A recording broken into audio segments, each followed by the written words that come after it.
Hey everyone, it's me, Grant, the movie and TV guy, and I'm cheating a little bit. This is technically not a film, mind you, but it is feature length, and it was televised in a feature length format. So I believe, without interruptions, I believe it counts as a film. So we're just going to call it a film, a filmed version of a stage production, and move on. So this is our first reactions here out of the living room reaction for Good Night and Good Luck on Broadway. This is a live just happened, just concluded in New York City on Broadway.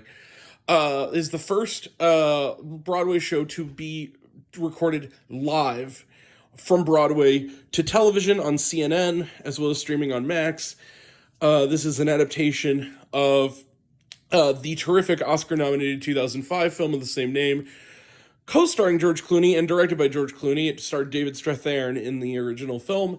Clooney takes over the role this time of Edward R. Murrow on stage, and all I have to say is, not only does this material still matter and is still interpreted well, if anything, it's more relevant now than it was 2 decades ago. I saw the original film, when it came out. I saw it back in 2005, and it was, I was very young.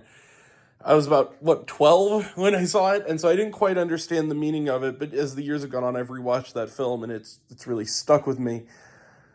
This is even more relevant now, and I think the thing that's really important about this film, and why I think it is the film and this Broadway adaptation, if anything, in a post-Trump world, I'm just going to say it, in a post-Trump Elon world, what Murrow stood for, involving fighting back against untapped power, fighting up against oppression, fighting up against real world evil,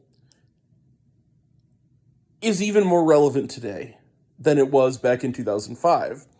And what I think is brilliant here is that they don't really change anything that matters. Almost line for line and scene for scene. This is Good Night and Good Luck. This is the 2005 film. But there is a moment toward the end where they basically acknowledge journalism, how far it's moved and how far it's fallen in the last 67 years, and also the world and how, our country has devolved in the last 67 years because of power corrupting and war and certain other people of very recent shown toward the end of the play that I think really gets the point home. And it is a sledgehammer point, but I think that a sledgehammer at this point is needed, because I think that a lot of people still need to hear this. Edward R. Murrow stood for something, and I think that we've kind of fallen to the prey of the bad guys of the world. And I hope that by doing this show and putting it out and having it be in the world filmed like this, for educational purposes as well, matters. I think it's important, it's vital, and I think what Murrow did way back then, 67 years ago in 1958, I think it still matters. And I think that this Broadway show, along with being a terrific piece of theater and theatrical entertainment, and just great writing and acting and staging, I think truly matters as a historical record. I also want to point out some actors. There's some familiar faces in this one. Franz Kranz is in this along with Clooney. We also got Ilana Glazer, who's great.